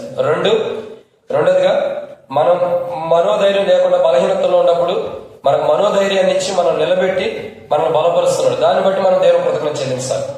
3, ఆయన వాక్కును బట్టి ఏదైతే మాట్లాడడం అంతా దాన్ని బట్టి కృతజ్ఞత చెల్లించాలి. 4వదిగా ఆపదలు అంటే కష్టాల్లో చిక్కుకుపోయినప్పుడు కష్టాల్లో నుండి ఇట్లా తీసి మనల్ని పక్కన పెట్టాడు ఆయన గట్టి మీద, దాన్ని బట్టి దేవుడికి పూర్ణ కృతజ్ఞత స్తుతులు చెల్లించాలి. ఇక 5వ మాట ఏంటంటే ఇక్కడ రాయబడిన మాట, మన శత్రువులు ఎవరైతే ఉన్నారో వాళ్ళ దగ్గర నుంచి ఆయన కుడి హస్తం మనల్ని ఏం చేసింది? రక్షించింది. దేవుని కుడి హస్తం మనం రక్షిస్తూ వస్తుంది. ఈ లోకంలో మనకు శత్రువులు ఎవరంటే సహజంగా మనం ఎవరితో అయితే కోపగించుకుంటామో, ఎవరైతే తిడతామో వాడు మన శత్రువులు అంటాం. కానీ వాడు కాదు మన శత్రువుడు. మన శత్రువు అంటే ఎవరు? బైబిల్ రాయబడుతూ వచ్చింది సాతానుడు. ఎవరు శత్రువు అంటే? సాతానుడు. ద్వేషం అంటే ఎవరి మీద వచ్చింది? మనకి సాతానుడి మీద వచ్చింది. శత్రువు అంటే ఎవరు? సాతానుడే. ఈ లోకంలో సాతానుడు ఏం చేయాలనుకున్నాడంటే మనల్ని మృంగివేయడానికి ఇష్టపడుతున్నాడు. అదే మొదటి పేతురు రాసిన పత్రిక 4వ అధ్యాయం 8-9 వచనాల్లో రాయబడుతున్న మాట. మరి సాతానుడు ఏం చేస్తాడని బైబిల్ రాయబడుతూ వచ్చింది. సాతానుడు గర్జించే సింహం అని ఎవరిని మింగుతున్నాని తిరుగులాడుతున్నాడు, వెతుకుతున్నాడు ఎవరిని మింగుతున్నాడు. శత్రువు ఏం చేస్తాడంటే మన ప్రాణాన్ని తీసుకోవడానికి ఎదురు చూస్తాడు. ఏం చేస్తాడు శత్రువు? మన ప్రాణం కోసం ఎదురు చూస్తాడు. కానీ దేవుడు ఎంత గొప్పవాడో చూడండి. మన ప్రాణం పోకుండా, ఏ శత్రువు మనకి ఏ కీడు చేయకోకుండా, శత్రువు యొక్క కోపం నుండి దేవుడు ఏం చేశాడు? మనల్ని కాపాడాడు. కోపం నుండి కాపాడబడటం అనేది చాలా విలువైన. ఎందుకు ఈ మాట అంటామంటే, ఒక్కోసారి మనం అంటాం, నాకు కోపం వస్తే నేను మనిషిని కాదంటాం. అంటాం లేదా? నాకు కోపం వచ్చిందంటే నేను ఏం చేస్తానో తెలియదు కోపంలో అంటాం. కోపంలో నేనేం చేస్తానో నాకు తెలియదు. ఏదైనా చేసేసావు, తర్వాత ఏ సేవకుడు ఎవరో ఒకరు వచ్చి ఎందుకయ్యా ఎందుకమ్మా ఎట్లా చేశారంటే, అన్న టైంలో కోపం వచ్చేసింది అన్న, నేనేం చేశానో నాకు తెలియదు అంటాం. ఏమంటావు? నాకు కోపం వచ్చేసింది ఆ టైంలో నేనేం చేశానో కూడా నాకు తెలియదు అంటాం. కోపము మానవుడు ప్రాణం పోవటానికి కూడా ఒక అందుకు ఉపయోగపడింది. అదే శత్రువులు దావీదు రాజు ప్రాణం పోవటానికి కూడా తీసుకోవడానికి ప్రయత్నిస్తున్నప్పుడు దేవుడు తన ప్రాణంను దావీదు రాజును ఆయన కుడి హస్తంతో రక్షిస్తూ వచ్చాడు. దేవుడు తన కుడి హస్తంతో రక్షించాడు. ఈరోజు దాన్ని బట్టి మనం కృతజ్ఞత చెల్లించాలి. ఏమని? దేవా, దావీదు రాజుకే కాదు, నా జీవితంలో కూడా నా శత్రువులు ఎంతో మంది నా మీదకి వస్తున్నప్పుడు, వాళ్ళ కోపం నా మీదకు రగులుకుంటున్నప్పుడు, దేవా నువ్వు నన్ను వాటి నుండి కాపాడావు. శత్రువుల యొక్క కోపం నుండి నన్ను కాపాడి నీ కుడి హస్తంతో నన్ను రక్షిస్తూ వచ్చావు. ఈ లోకంలో సాతానుడు మనం మింగాలని ఎదురు చూశాడు. సాతాను చేతుల నుంచి దేవుడు మనం విడిపించి పరలోక రాజ్యానికి, దేవుని రాజ్యానికి వారసులుగా చేసి, మనకు రక్షణ మార్గం పాపక్షమాపణ నుంచి దేవుని రాజ్యానికి వారసులుగా చేసినందుకు దేవుని మనం ఏం చేయాలా? ఆరాధన చేయాలి, కృతజ్ఞత చెల్లించాలి. ప్రభా, దీన్ని బట్టి నీకు వందనాలు. సాతానుడు నా మీద కోపంతో ఉండి నన్ను మృంగటానికి ఎదురు చూశాడు. నువ్వు నన్ను రక్షించుకున్నావు, నా పాపాలు క్షమించావు, నా జీవితాన్ని మార్చావు, నాకు పాప క్షమాపణ ఇచ్చి నన్ను పరలోక రాజ్యానికి వారసుడిగా చేసుకున్నా. ప్రభాని దేవుని ఏం చేయాలి? మనం ఆరాధించాలి, కృతజ్ఞత చెల్లించాలి. నీకు వందనాలు ప్రభాని. ఇది మాట 5. ఇక చివరి మాట చూసి ముగిద్దామండి. చివరి మాట 6వదిగా కీర్తన గ్రంథం 138వ అధ్యాయం 8వ వచనం. యెహోవా నా పక్షమున కార్యము సఫలము చేయును. ఏమన్నా బట్టి వచ్చిందండి? యెహోవా నా పక్షమున కార్యం సఫలం చేయండి, నా పక్షముగా పని కొనసాగిస్తాడని అర్థం. దేవుడు ఎలాంటి వాడంటే, ఆయనకు కృతజ్ఞతాస్తుతులు మనం చెల్లించవలసిన కారణం ఏంటంటే, ఆయన మన పక్షాన్ని ఏం చేస్తున్నాడు? మన పని ఆయన సంపూర్తి చేస్తున్నాడు. ఒక మాట చెప్పాలంటే, మన పని ఆయన కొనసాగిస్తున్నాడు. మనం ఏదైతే ఒక పని ఆరంభించి దాన్ని ఆపేస్తామో దాన్ని ఆయన కొనసాగిస్తున్నాడు. మనం ఏ పని ఆరంభించినా మనకు తెలీదు, ఈ పని చేద్దాం అనుకుంటాం, దాని మధ్యలోనే ఆపేస్తాం. కానీ దాన్ని కొనసాగించేవాడు ఎవరు? దేవుడే. అంటే దేవుడు మన ప్రతి పనిని కూడా ఏం చేస్తున్నాడు? ఆయన కొనసాగిస్తున్నాడు, ఆపేట్లా. చూడండి, మనం పొందిన రక్షణ మధ్యలో ఆపేట్లా. మన విషయంలో దేవుడు ఇచ్చిన రక్షణ మధ్యలో ఆగిపోవాలి. మనం ఈ లోకయాత్ర ముగించేంత వరకు కూడా దాన్ని కొనసాగింపజేస్తున్నాడు దేవుడు, కొనసాగింపజేస్తున్నాడు. ఇంకా మనకు మారు మనసు విషయంలో కూడా మనం పొందిన మారు మనసు ఇది ఇక్కడతో ఆగిపోకుండా దినదినము మారు మనసు పొంది నూతనమైన స్వభావం, నూతనమైన విధానం, నవీనతత్వాలకు మనం రావడం కొరకు ఆయన వెనకుండి మనం నడిపిస్తూ వస్తున్నాడు. ఆ పని కంప్లీట్ చేపిస్తున్నాడు. మారు మనసు అనేది రక్షణ కోల్పోకుండా కాపాడుకునే విధానాన్ని కొనసాగిస్తున్నాడు. దినదినము మారు మనసు అన్నది కొనసాగిస్తున్నాడు. మన జీవితంలో ఏదైతే ఆయన పరిశుద్ధత ఇచ్చాడో ఆ పరిశుద్ధతను కోల్పోకుండా దాన్ని ముగింపు వరకు కూడా కొనసాగిస్తున్నాడు దేవుడు. అంటే మనం ఆరంభించిన పని మనం చేయటం లేదు, ఆయన మనలో ఉండి కార్యసాధకం చేసి మన పని ఆయన ముగిస్తున్నాడు. ఎంత గొప్ప కార్యం చూడండి. పని ఏం చేస్తున్నాడు? ఆయన ముగించేవాడు. మనడు కార్యములు అంటే పని సఫలం చేయడం అంటే చేస్తున్నాడు అని అర్థం, ఆయన చేస్తున్నాడు అని అర్థం. మనలో మనం రక్షణ కాపాడుకోవాలి. అంత బైబిల్ రాబడుతుంది. తమ సొంత రక్షణను కొనసాగించాలి, కాపాడుకోవాలి, భయముతోను వణుకుతోను. ఇంకా పరిశుద్ధత కలిగి ఉండటం ప్రాముఖ్యత. నేను పరిశుద్ధుని కనుక మీరు పరిశుద్ధులై ఉన్నామన్నాడు. ఇంకా చూసినట్లయితే మారు మనసు, ప్రతి విషయంలో మారు మనసు అన్నది అవసరం. ఈ మారు మనసు లేకపోతే మానవుడికి చాలా కష్టం. మారు మనసు అన్నది చాలా ప్రాముఖ్యమైనది. ఇవి మనం కొనసాగించలేము. ఎప్పుడు కొనసాగిస్తాం? మనం ఆదివారం బాల దగ్గరికి పోతే మారు మనసు వచ్చింది. మన రక్షణ ఎప్పుడు గుర్తొచ్చింది? ఆరాధన మాత్రం మనం చెప్పినప్పుడు గుర్తొచ్చింది. ఎందుకు? ఆయన ఇచ్చిన రక్షణ బట్టి దేవుడిని ఆరాధిస్తాం. మారు మనసు బాల దగ్గరికి వచ్చి సరి చేసుకోవాలి బట్టి సరి చేసుకుంటాం. ఇక పరిశుద్ధత అంటారా? ఎప్పుడు పాపంలో పడిపోతే దేవుడు వస్తే నరకానికి వెళ్ళిపోతామని అయ్యో పరిశుద్ధత అంటాం. అంటే మనం అవసరాన్ని బట్టి గుర్తు తెచ్చుకుంటున్నాం. కానీ ప్రభు కొనసాగింపజేస్తున్నాడు మనలో. ప్రతిదినము ఆయన ఏం చేస్తున్నాడు? కొనసాగింపజేస్తున్నాడు. మనం పొందిన రక్షణ, పొందిన మారు మనసు, ప్రభు ద్వారా అనుమతించబడిన పరిశుద్ధత ఏ నాటికి మనలో నుండి దూరంగా వెళ్ళిపోకుండా, మనం దూరం చేసుకుంటున్నా ఆయన దూరంగా చేయకోకుండా తన పరిశుద్ధాత్మను మనలో ఉంచి కొనసాగింపజేస్తున్నాడు. మనం పొందిన రక్షణ, మారు మనసు, పరిశుద్ధతని వెనకడికి ఏ బిడ్డలైనా మనం అశ్రద్ధకుండా, మనం ఆలస్యంగా ఉండా, మనం చేయలేని స్థితిలో ఉందా, ఒకసారి మన పనులను బట్టి, మన పరిచయాన్ని బట్టి, మన బిజీని బట్టి, మనం అనుకున్న దేవుడు ఆశించిన రీతిలో మనం లేకపోయినా, రక్షణ కాపాడుకోలేకపోయినా, మారుమనసు సరైన పొందకపోయినా, పరిశుద్ధతను కాపాడుకోకపోయినా, ఆయనైతే మనలో ఉండి తన పరిశుద్ధాత్మ ద్వారా ఏం చేస్తున్నాడు? మనం ఆరంభించిన పనిని ఆయన ముగింపు చేస్తున్నాడు, కొనసాగిస్తున్నాడు. ఆయన ముగింపు కాదు, కొనసాగిస్తున్నాడు. దాన్ని బట్టి కృతజ్ఞత చెల్లించాలి. ప్రభా, నేను ఆరంభించిన ప్రతి ఒక్కటి నువ్వు కొనసాగిస్తున్నావు, నీకు కృతజ్ఞతలు. అది బహుశా నువ్వు ఇల్లు కట్టుకోవడం అవ్వచ్చు, కుటుంబ విషయాలు అవ్వచ్చు, ఏ విషయాలైనా.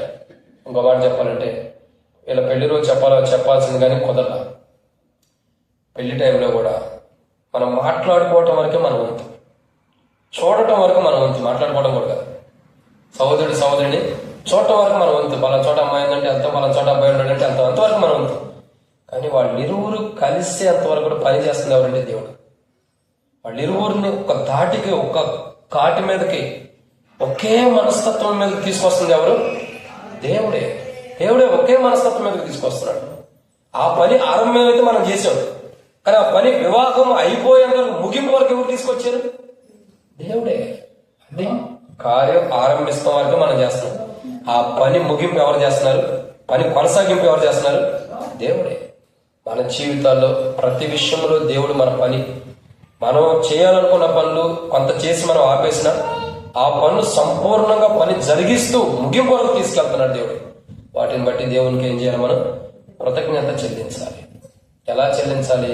138 కీర్తన మొదటి వచ్చిన ప్రకారం, నేను పూర్ణ హృదయంతో నీకు కృతజ్ఞతాస్తుతులు చెల్లిస్తాను. నేనంటే పాపిని, నీవంటే దేవుడవు. నీకేం చేస్తున్నాను? పూర్ణ హృదయంతో కృతజ్ఞతాస్తుతులు. అది ప్రాముఖ్యమైన విషయం. కృతజ్ఞతాస్తుతులు చెల్లించడం అంటే ఆషామాషి కాదు. ఏదో నేను ఇది అడిగాను, ఇప్పుడు మా మౌత్ పీస్ అవసరం, దేవుడు ఇచ్చాడు, దేవా ఈ మౌత్ పీస్ ఇచ్చాను, నీకు వందనాలు, అంతటితోనే ముగింపు కాదు. కృతజ్ఞత అంటే పూర్ణ హృదయంతో రావాలి. అంటే లోపం నుండి సత్యముగా, యథార్థతో, నిజాయితీతో, నిజమైనది రావాలి బయటికి. అది పూర్ణ హృదయం. కాబట్టి 6వ మాటను చూస్తున్నాం. ఎందుకు కృతజ్ఞత స్తుతులు చెల్లించాలి? దేవుడు మన కార్యమును, మన పనిని కొనసాగిస్తున్నాడు. ఇక 7వ మాట చూసి ముగిద్దామండి. కీర్తన గ్రంథం 138వ అధ్యాయం 8వ వచనం, యెహోవా నా పక్షమున కార్యము సఫలం చేయను, యెహోవా నీ కృప నిరంతరములను, నీ చేతి కార్యములను విడిచిపెట్టకము. ఆ మాటకు అర్థం ఏంటంటే ప్రియులారా, నీ చేతి కార్యములంటే నీ కుడి చేతితో స్వయముగా చేసినది కార్యం. ఏమైనా నీ చేతి కార్యములంటే ఆయన కుడి చేతితో చేసినవి అని అర్థం. ఏంటవి? ఆయన కుడి చేతితో, ఆయన కుడి చేతితో చేసిన, స్వయంగా చేసినది అర్థం. ఆయన స్వయంగా మనకి ఏదైతే చేయాలని ఆశించాడో దాన్ని విడిచిపెడతల దేవుడు. దావీదురాజు కూడా అదే అంటాడు, నువ్వు నాకు నీ స్వయముగా, నీ కుడి చేతితో నాకు ఏది చేసేవో దాన్ని విడిచిపెట్టద్దు అంటాడు. దేవా నువ్వు నాకు ఏది చేసావో దాన్ని విడిచిపెట్టద్దు. దేవుడు మనకి ఎన్ని చేసాడు, వాటిని దేవుడు విడిచిపెడుతున్నాడా? మనమైతే విడిచిపెట్టేవారు ఉన్నాం దేవుణ్ణి. విడిచిపెడతలేదా? ఎన్నోసార్లు విడిచిపెట్టేవారు ఉన్నాం మనమైతే దేవుణ్ణి. అనేక సందర్భాల్లో దేవుని విడిచిపెట్టిన వారు ఉంటున్నాం, దేవుని కాదనుకున్న వారు ఉంటున్నాం. ఆయన స్వయముగా, ఆయన కుడి హస్తంతో చేసిన ప్రతి విషయమై ఆయన మనం విడిచిపెడతా. ఆయన మనకి ఏది చేసాడో, ఆయన చేతి కార్యములు ఏవైతే మన ఏళ్ళ చేయబడియో వాటిని విడిచిపెడతలే దేవుడు. కాబట్టి మనమే దేవుని విడిచిపెడుతున్నాం. దేవుడు మన ఏళ్ళ చేసిన కార్యముల విషయంలో మనం విడిచిపెట్టినందుకు మనం దేవుని కృతజ్ఞత చెల్లించాలి. దేవుణ్ణి మనం విడిచిపెట్టినందుకు మనం క్షమాపణ అడగాలి. దేవుని దగ్గరికి వచ్చి ఏం చేయాలి?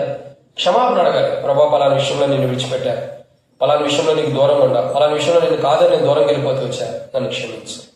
ఏం చేయాలి? నన్ను క్షమించు. ఈ సందర్భాన్ని బట్టి, ఈ పనిని బట్టి, ఈ యొక్క వ్యవహారాన్ని బట్టి నేను నిన్ను విడిచిపెట్టా. ఈరోజు మన జీవితం మనం కృతజ్ఞత చెల్లించాలంటే చూడండి, నువ్వు ప్రార్థన చేసింది దేవుడు సమాధానం ఇచ్చాడు, ఓకే. దేని విషయం ప్రార్థన చేశాడు, దేని విషయం ప్రార్థన చేసావు. 2, నీ ప్రాణం భయంతో బెదురుతూ ఉన్నప్పుడు దాన్ని బలపరిచాడు, ఓకే, దాని విషయమై. 3, మూడోది ఏంటి?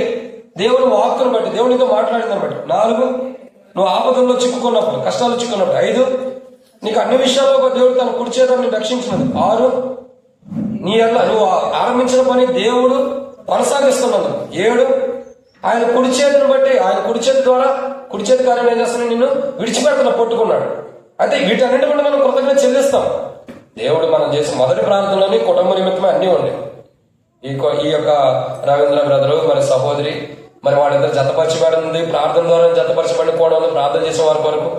తర్వాత వారి వివాహం, మొదట వాళ్ళు చక్క కట్టబడుతుంది, తర్వాత వాళ్ళ వివాహం కొరకు, తర్వాత చక్క కట్టబడుతుంది ఒకటి కావడం కొరకు, వాళ్ళ వివాహం చక్కగా జరగడం కొరకు, తర్వాత ఇంకా వారి వివాహం తర్వాత వారి గర్భఫలం కొరకు, మరి డెలివరీ టైంలో చక్కగా డెలివరీ అవ్వాలని, డెలివరీ అయిన తర్వాత బిడ్డను దేవుడు ఇచ్చినట్టు దేవుడికి వందనాలు, వాళ్ళ బిడ్డ కాపాడబడాలి.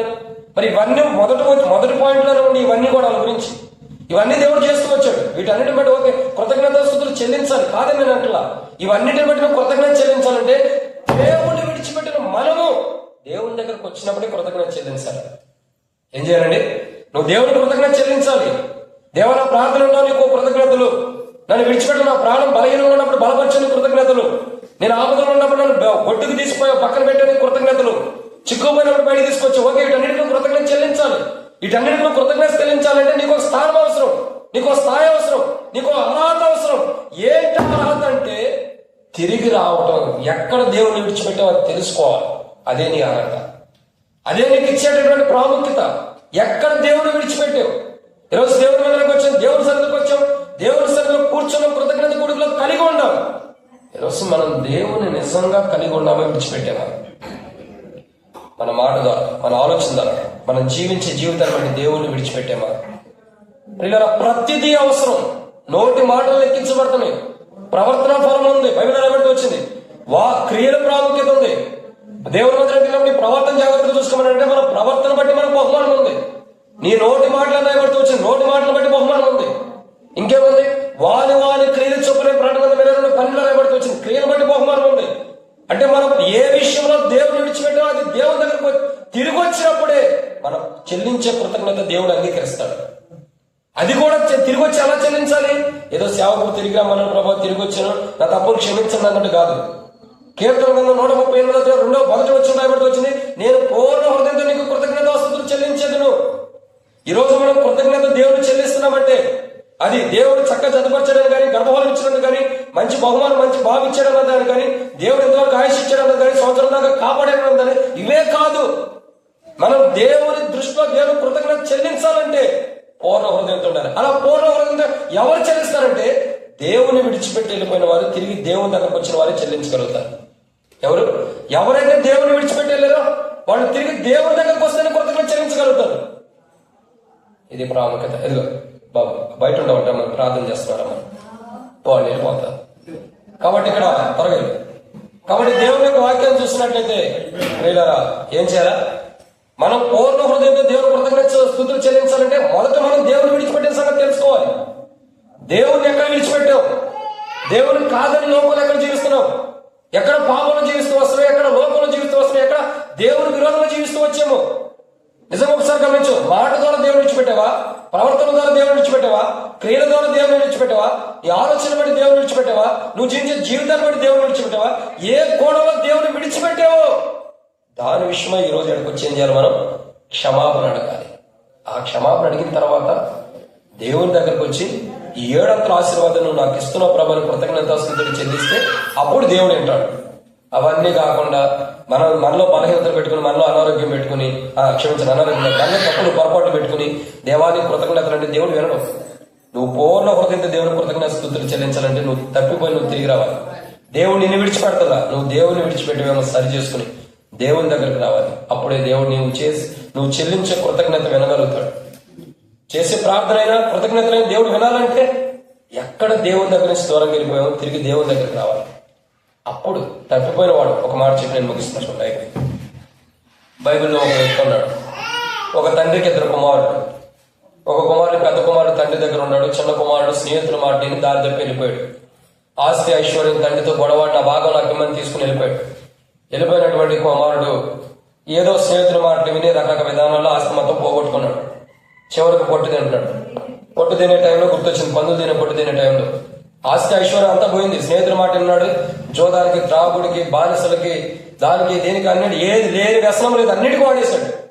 స్నేహితులు కూడా డబ్బు ఉన్నప్పుడు ఏమన్నారు, అరే పిచ్చోడా మీరు ఆయన దగ్గర డబ్బులుంటే ఆయన ఏం చేయడం, బయట తీసుకురా, మనం దాన్ని ఓటికి 4 గంటలు చేసేద్దాం అన్న. ఆయన బయటికి తెచ్చిన తర్వాత ఏమో తండ్రితో గొడవాడిని ఆస్తి నాకు ఏం తెచ్చేసుకున్నాడు. తెచ్చుకున్న తర్వాత పక్కన ఉన్న వాళ్ళు ఎట్లుంటారు, మంచుకుంటారా? పేకాట ఆడదాం, ఎంజాయ్ చేద్దాం, జోదం ఆడదాం, రకరకాలని ఆడిచ్చారు. ఉన్నది మొత్తం తల మీద ఇంటిని మొత్తం గుడ్డు కొరికి చక్కగా పొట్టు తినే కాడ పెట్టి వెళ్ళిపోయి రెట్టేటట్టు పెట్టారంటే ఆ స్థితిలో తీసుకొచ్చి వెళ్ళిపోయి రెట్టేటట్టు. ఇప్పుడు అక్కడ ఉన్నాడు పందులు మేపుకునే పొట్టు, పందులు మేపుతో పందులు తినే పొట్టు చూసుకుంటున్నాడు.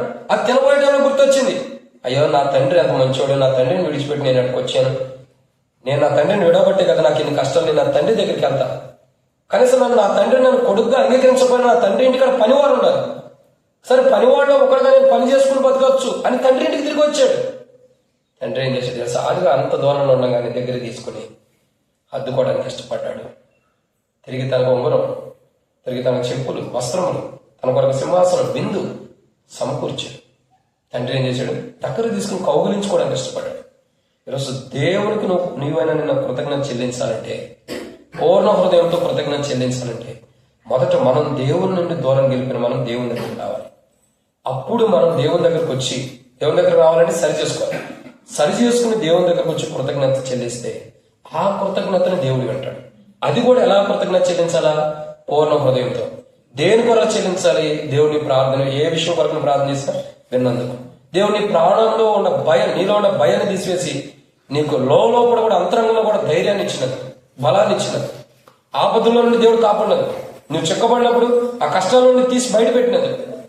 ఇంకా అనేక కోణాలు దేవుడు తన కుడి హస్తంతో నేను కాపాడినందుకు, ఆయన విడవకోకున్నందుకు, ఆయన కార్యం నీ ఎడలో జరిగిస్తున్నందుకు, అన్ని విషయాల్లో కృతజ్ఞత పూర్ణ హృదయం. అంటే అరాకొరా కాదు, మళ్ళా చెబుతున్నాడు. ఉన్నాడా రవీంద్ర బ్రదర్? మీ అబ్బాయికి ఎన్ని చేతులు ఉంటాయన్నా? 2 ఉంటాయా? ఎవరికైనా కాదు, మీ అబ్బాయికి ఎన్ని ఉంటాయి కాళ్ళు? ఎవరికైనా ఒక చేయి, ఒక కాలు, ఒక చేయి కూడా ఉండేది. దేవుడు ఎలా ఇచ్చాడు మీకు బిడ్డల్ని? 2 చేతులు, కుమారుని 2 కాళ్ళు, 2 కళ్ళు, ఒక ముక్కుకి 2 హోళ్ళు, ఒక నాలుక, 2 పెదాలు, చక్కగా దేహం మొత్తం ఎలా ఉండాలి, ఎంత మంచిగా ఉండాలి అంత మంచిగా ఇచ్చాడు. అంటే దేవుడు పరిపూర్ణమైన విధానంలో సంపూర్ణం చేసి నీకు బిడ్డనిచ్చాడు. ఇప్పుడు కృతజ్ఞత చెల్లించేటప్పుడు మనం ఎలా ఉండాలా? ఒక కాలు, ఒక చేతితో కాదు, సగం కాదు. మనం కూడా దేవుడు మనకు ఎలా పూర్ణంగా ఇచ్చాడో, సంపూర్ణంగా ఇచ్చాడు, అట్లాగే మనం దేవునికి కూడా కృతజ్ఞత చెల్లించాలి. కూడా అట్లు దేవునికి ప్రతి విషయంలో మనం కృతజ్ఞత చెల్లిద్దాం. ప్రభు నువ్వు నాకు ఇమేల్ చేసావు, ఇది చేసావు, నా ప్రార్థన విన్నావు, నీ కుడి హస్తంతో నన్ను ఆదుకున్నావు, నన్ను కాపాడుతున్నావు, నన్ను రక్షిస్తున్నావు, శత్రువు చేతుల నుంచి, శత్రు కోపం నుండి కాపాడావు, నా ప్రాణం కూడా కాపాడావు. వీటన్నిటి విషయమై నీ కృతజ్ఞతలు. బిడ్డ విషయమే కాదు, వివాహ విషయంలో కానీ, తర్వాత గర్భం ధరించినప్పుడు కానీ, డెలివరీ సమయంలో కానీ, ఇప్పుడు బిడ్డ సంవత్సరం వరకు కూడా దేవుడు తీసుకొచ్చినందుకే కానీ, ప్రతి విషయంలో ఇలా మా ఎడమ నువ్వు జరిగించిన క్రియలన్నీ బట్టి నీకు కృతజ్ఞతలు ప్రభు అని పూర్ణ హృదయంతో అలా చెల్లించాలంటే తిరిగి రావాలా?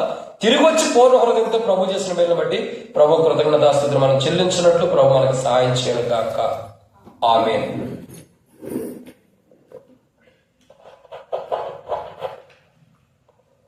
ప్రార్థన చేసుకుందాము. దావీదు మరి ప్రతి విషయంలో కృతజ్ఞతాస్తుతులను చెల్లిస్తూ వచ్చాడు. మరి దేవుడు మనకు, మన కుటుంబాలకి చేసిన పరిపూర్ణమైనటువంటి కార్యములను బట్టి అరాపరగా ఆయన కార్యములు చేయలేదు. ఆయన పరిపూర్ణంగా అన్నీ సంపూర్ణంగా చేశాడు.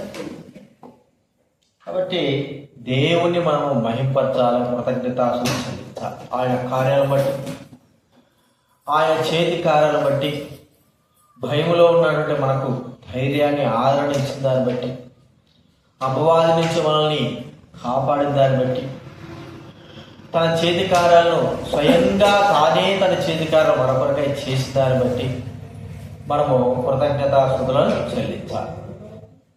కాబట్టి హృదయపూర్వకంగా మనము మన హృదయంలో ఆరాధన చేసుకుందాం.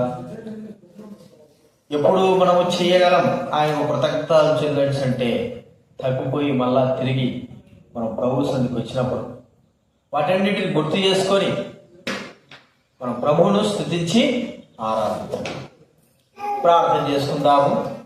ప్రేమగల తండ్రి, పరిశుద్ధమైన మా దేవ, జీవమైన తండ్రి, కృతజ్ఞతాపూర్వకంగా మీకు కృతజ్ఞతలు చెల్లిస్తాము. 138 కీర్తన మొదటి 3 వచనాలు 8 వచనాల వరకు కూడా ప్రభువా దావీదు మహారాజ్ జీవితంలో మరి మీకు కృతజ్ఞతలు చెల్లించాడు.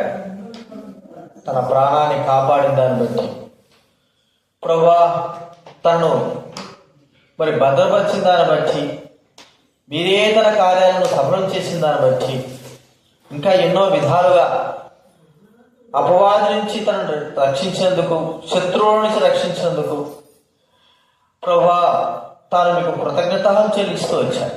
మేము కూడా మా జీవితంలో తండ్రి మాకు ఎటువంటి లోపం లేకోకుండా సంపూర్ణంగా మాకు కానీ మా బిడ్డలకు కానీ మీరు చేసినటువంటి మేలు ఉపకారాలన్నింటిని బట్టి కూడా మీకు కృతజ్ఞతలు చెల్లిస్తూ ఉంటున్నాం.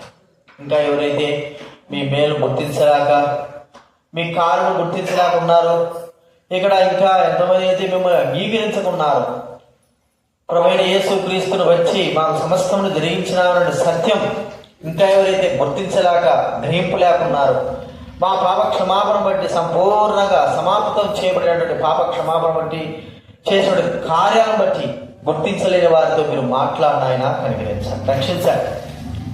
ప్రభువా మీరు మారు మనసు పాప క్షమాపణ దయచేయండి. ఇక్కడ ఉన్న వారందరి కొరకై, వారి ప్రాణముల కొరకై, ఆత్మల కొరకై ప్రభువా మీరు మరి ప్రాణం ఇచ్చారు, చనిపోయారు, సమాధి చేయబడ్డారు, తిరిగి లేచారు. ఈ సత్యం మీ బిడ్డల వారు గ్రహించుటకు, అనుగ్రహించిన దానిని బట్టి వారు కృతజ్ఞత చెల్లించుటకు సహాయం చేయవలసి మేము వేడుకుంటున్నాం.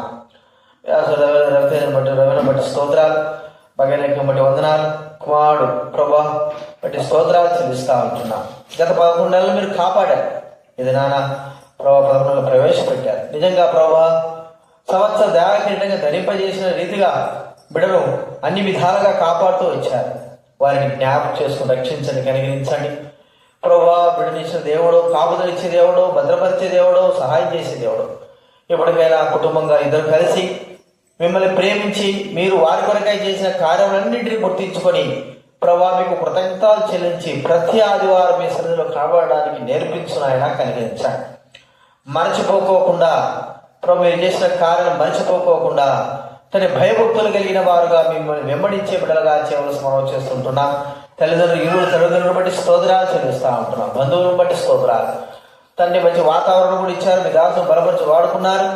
ఈ యొక్క శుభదినంలో ప్రభు మీరందరికీ నిత్య రక్షణ వాక్యం మీరు ప్రకటింపజేసినందుకు మీకు కృతజ్ఞతలు చెల్లిస్తూ ఉంటున్నాం. నమ్మి విశ్వసించి ప్రభు మిమ్మల్ని అంగీకరించి నిత్యరాజ్య మోక్షానికి వారసులు కావడానికి మీరు సహాయం చేయనైనా కనికరించండి.